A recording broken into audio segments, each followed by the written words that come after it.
Hi, I'm Abby with Get Your Head in the Game. We left off with discussing how concussions and repetitive head impacts weaken or inhibit the deep neck muscles that house a circuit board that tells the brain when muscles need to engage or shut off with instantaneous body position changes in contact sports, thus leading to serious risk of lower body ligament tears when this is not functioning perfectly.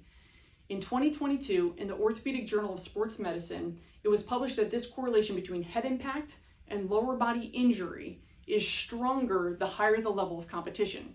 This article also referenced that 90-day window of vulnerability after a concussion. But in women's soccer, where these female athletes have less structural support and less strength in their neck, these instances of head impact or whiplash relating to lower body injury happens a lot faster than that 90-day window. Now bear with me with this upcoming footage. If an NFL player or an NBA player gets injured, I can start typing their name into YouTube and all that footage automatically comes up from 5 different angles and with enough clarity to see the stitching on their jersey. But that's not necessarily the case when finding footage for women's soccer games. But with the momentum of this sport and thanks to the hard work of women's advocacy companies such as Just Women's Sports or Together and the investors that have changed the landscape of women's soccer in Angel City, hopefully we will have better media coverage for these phenomenal athletes in the future. So let's start with the highest level of competition. In the World Cup this year, Keira Walsh took an impact to the side of her head, and you can tell by the movement of her ponytail it created a whiplash moment. It took her a minute to get her bearings before playing on, and a few minutes later she suffered a non-contact knee injury because her quads didn't engage the instant they needed to. In a US women's national team friendly, Mal Swanson had an impact to her head that jammed the top 3 segments of her neck, causing the deep neck muscles to shut off in a process called arthrogenic inhibition.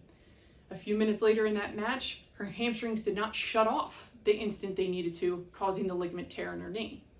And just a couple weeks ago in the NWSL, Caroline suffered an ACL tear.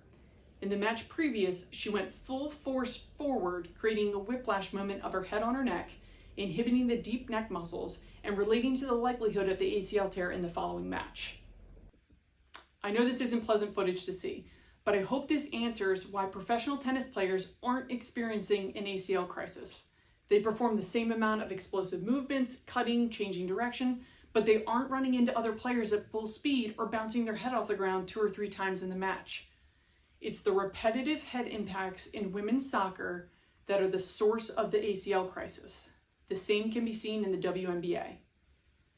If you are not doing something to actively improve the strength and coordination in your deep neck muscles, impacts such as the ones shown increase your risk of sustaining an ACL tear or any other lower body ligament tear.